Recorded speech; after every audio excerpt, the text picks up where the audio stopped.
Nathan is now.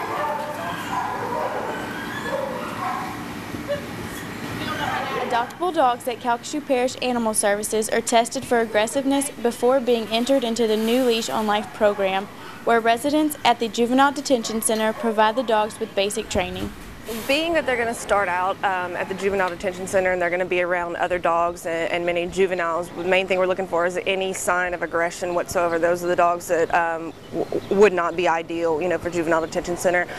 So when I'm doing the test, I'll pull back their lips, I'll put my hand in their mouth, I'll kind of pinch them, go up behind them, scare them, pull their tail, anything like that. And what I'm looking for is just no reaction, really, just maybe a little bit of startle, but no aggressive reaction whatsoever.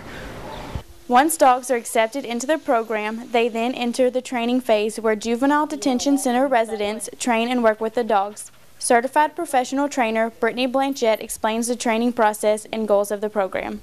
We actually train them to train the dogs. We go once or twice a week total. We train them how to train the dogs, how to sit and lie down and all those things. And so while we're gone, they sort of have homework daily where they go out and they work with these dogs on a daily basis.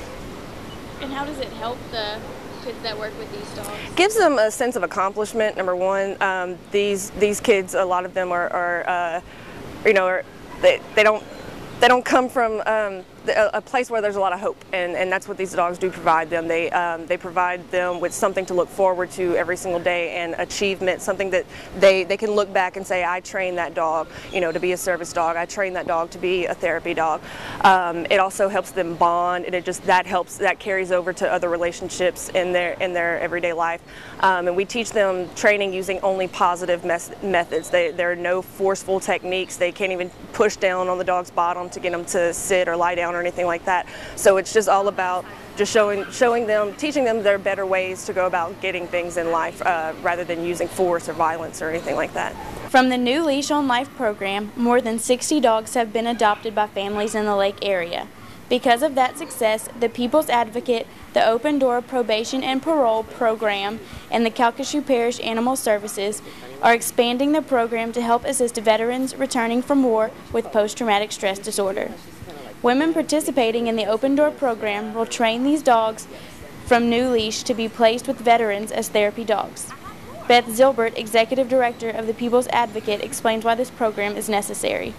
We find that in doing the research for this program, that there's more than 30,000 returning veterans just from the Gulf Wars, who have post-traumatic stress disorder.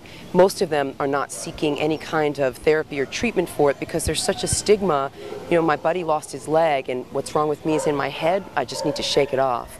Well, I know from my own personal experience, you can't shake off post-traumatic stress. And what I found with my own therapy dog, Luke, was that after the tragedy that I lived through, there were things that I couldn't say to anybody else except for my dog, because the people around me had been through too much pain and suffering already. I couldn't add anything more onto their shoulders. So Luke helped bring me back to life, and we know for sure that these dogs are going to help bring these wounded heroes back to life as well. So now the project is going to be full circle, from literally rescuing dogs from the streets to then getting them into the hands of the warriors who need them to help bring those warriors back to life.